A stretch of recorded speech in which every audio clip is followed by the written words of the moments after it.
Hello everybody and welcome back to another video. I'm SocietySucks and today I'm checking out History of the Korean DMZ in a Nutshell by Blue Jay. The Korean DMZ is the demilitarized zone between the two Koreas, North and South. I don't know much about its history other than the fact that it's there and I'm pretty sure it basically just acts like a no man's land. And that's it, that's about it. I don't know much else. So let's see what this video can tell me. Meet Timmy. Timmy has been obsessed with Korean culture ever since his first time playing League of Legends. After years of learning Korean What does through Duolingo, League of Legends have to do with reenacting his it? favorite mukbangs in his high school cafeteria, and writing hundreds of Reddit posts on why Parasite and Snowpiercer are the greatest movies of all time, Timmy finally felt cultural of Reddit posts on why Parasite and Snowpiercer are the greatest movies of all time. I've never seen Parasite, but Snowpiercer is pretty good. Enough to visit South Korea.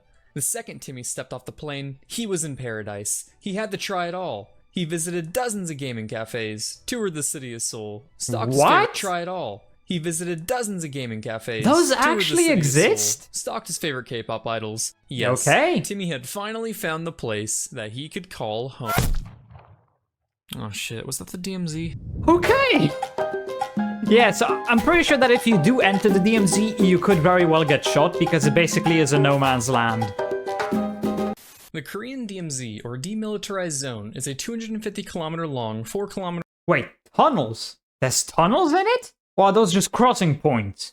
I don't know, who cares? ...wide stretch of land on the Korean peninsula. The region, filled with gun turrets, electric fences, and landmines, serves as a buffer zone between North and South Korea.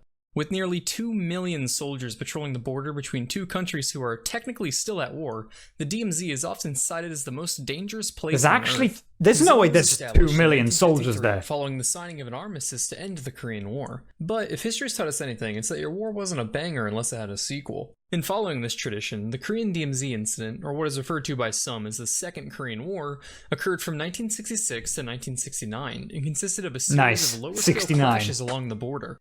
In 1966, President Lyndon B. Johnson was visiting South Korea to thank them for contributing forces to the Vietnam War effort. Some of you may die, but it's a sacrifice I am willing to make. I mean, that's every war. That's every war.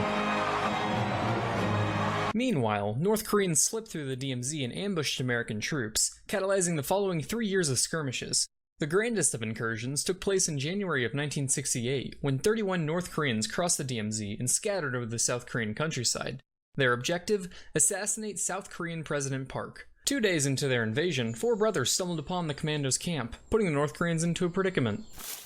Oh shit! Whoa, now hold on, comrade. Oh no! These men, these Koreans, they are our brothers. We need to indoctrinate them.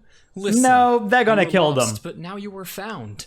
Communism will improve the lives of all Koreans. I swear to its greatness. Here, I'll show you. They're gonna shoot them. You see this wood here?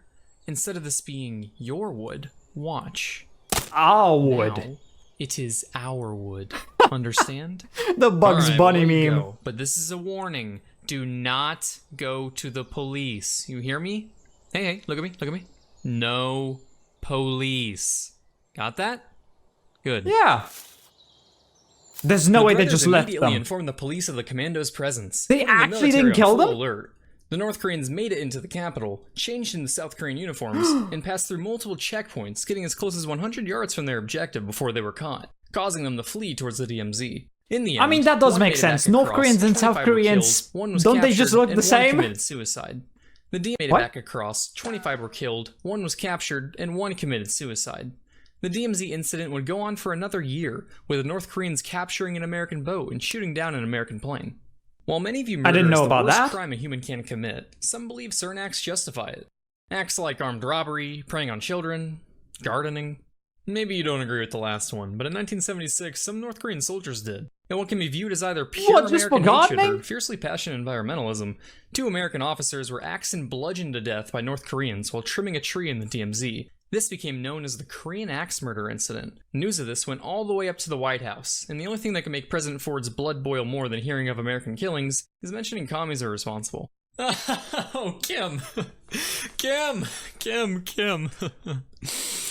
Now you fucked up. In response, an ultimate show of... I can't wait for the day North Korea gets completely fucked, because that day will come eventually. It doesn't matter how much you deny it, North Korea will not survive. It will eventually die. It's only a matter... It's not a question of if it will die, it's a question of when it will die. Because it will happen, we just don't know how much longer it's gonna take. You don't fuck with the United States. Operation Paul Bunyan was greenlit. Named after the mythical lumberjack from North American folklore, the operation was simple.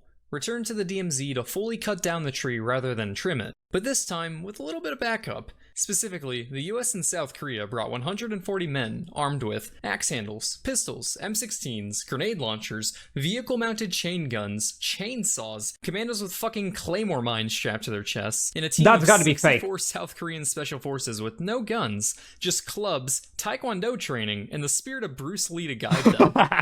To give them a little backup, they brought a 23-vehicle convoy with a tank, 20 utility helicopters, and 7 attack helicopters. To give them a little backup, they brought B-52s, F-4s, F-5s, F-86s, and F-111s, all of which are armed and ready to engage. They brought a carrier offshore and had nuclear-capable bombers circling overhead. Finally, behind the border, they had full infantry, artillery, and armor divisions standing by. And all they did was cut down the tree? While Jeremy Wade has made some dazzling catches over the years, he pales in the limelight of South Korean fishermen. Morning, June. Good haul today? Oh, pretty good. Healthy met a mackerel and anchovy. Yourself? Oh yeah, a couple dozen squid, some hairtail, submarine. North Korean espionage? North Korean espionage, that's right. In 1998, a North Korean espionage submarine was caught in a fishing net just south of the border. South Korean fishermen observed crewmen attempting to untangle the sub and reported it to the Navy. The Yugo-class submarine sank as the South Korean Navy was towing it to port. When it was salvaged a few days later, of the 9-member crew, 5 were found executed and 4 had committed suicide. One could say, for the North Koreans, things did not go swimmingly. They never do. Our final story takes place in 2017. It's commonplace to hear that's tales of recent. daring escapes from North Korea, but it's rare for border crossings to take place through the DMZ, and even more rare when the direction of crossing is into North Korea. Nevertheless, South Korean soldiers captured a 59-year-old man from Louisiana attempting just that. The man told investigators that his mission was to visit North Korea and resolve the escalating regional tensions. And how was our heroic so he's peace insane. activist from the Pelican State He's crazy. accomplish this daring escapade? It seems we will never know.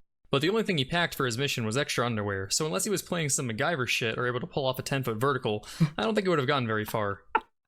Or would he? So, no. In conclusion, while the DMZ provides an isolated region allowing endangered species to thrive, and apparently 5G service, simply picking up gardening is all it takes to bring down enough firepower to make Saving Private Ryan look more like Saved by the Bell. 4 out of 10 stars. I mean, like I said, North Korea will die, eventually. I'm quite sure the only reason North Korea is currently surviving is because of China, and maybe Russia as well. But with the fact that Russia cannot even do anything in Ukraine, there's no way in hell they're supporting North Korea anymore, so it's really just China. I'm confident that North Korea will collapse within my lifetime. So within the next, I don't know, probably the next 50 years, I'm almost certain that it will. But anyway, I hope you enjoyed this video. If you did, please consider subscribing and leaving a like. If you want to see more reactions, check out this video right here. And with that, I'll see you in the next video.